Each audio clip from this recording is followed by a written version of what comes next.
ಸಣ್ಣ ಅಜಾಗರೂಕತೆ, ಒಂದು ಕ್ಷಣದ ಮರೆವು ಇಡೀ ಸಂಸಾರವನ್ನೇ ಕತ್ತಲಿಗೆ ತಳ್ಳಬಹುದು ಎನ್ನುವುದಕ್ಕೆ ಈ ಘಟನೆಯೇ ಸಾಕ್ಷಿ.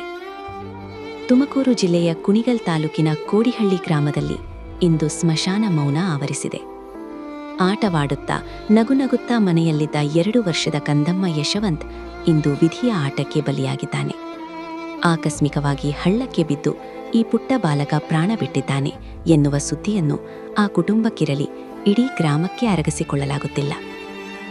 ತನ್ನ ಮಗನನ್ನು ಎತ್ತಿ ಮುದ್ದಾಡಬೇಕಿದ್ದ ತಾಯಿ ಇಂದು ಅವನ ಶವದ ಮುಂದೆ ಕುಳಿತು ರೋದಿಸುತ್ತಿರುವ ದೃಶ್ಯ ಕಲ್ಲು ಮನಸ್ಸನ್ನು ಕರಗಿಸುವಂತಿದೆ.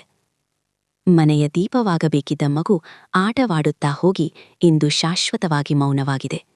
ಇಡೀ ಹಳ್ಳಿಯೇ ಕಣ್ಣೀರಿಡುತ್ತಿದೆ. ಆದರೆ ಹೋದ ಜೀವ ಮರಳಿ ಬರದು. ಪೋಷಕರೇ, ಈಗ ಶಾಲಾ ರಜೆಯ ಸಮಯ. ಮಕ್ಕಳು ಆಟದ ಖುಷಿಯಲ್ಲಿ ಎಲ್ಲಿಗೆ ಹೋಗುತ್ತಾರೆ ಎಂಬ ಅರಿವು ಅವರಿಗಿರುವುದಿಲ್ಲ. ವಿಶೇಷವಾಗಿ ನೀರಿನ ಮೂಲಗಳಾದ ಕೆರೆ, ಹಳ್ಳ ಅಥವಾ ಬಾವಿಗಳ ಬಳಿ ಮಕ್ಕಳ ಮೇಲೆ ನಿಮ್ಮ ಕಣ್ಣಿರಲಿ. ನಿಮ್ಮ ಒಂದು ಕ್ಷಣದ ನಿಗಾ ನಿಮ್ಮ ಮಗುವಿನ ಜೀವಕ್ಕೆ ರಕ್ಷಾ ಕವಚವಾಗಬಲ್ಲದು. ನೆನಪಿಡಿ, ಕಳೆದುಕೊಂಡ ಮೇಲೆ ಸಂಕಟಪಡುವುದಕ್ಕಿಂತ ಇರುವಾಗಲೇ ಎಚ್ಚರ ವಹಿಸುವುದು ಲೇಸು.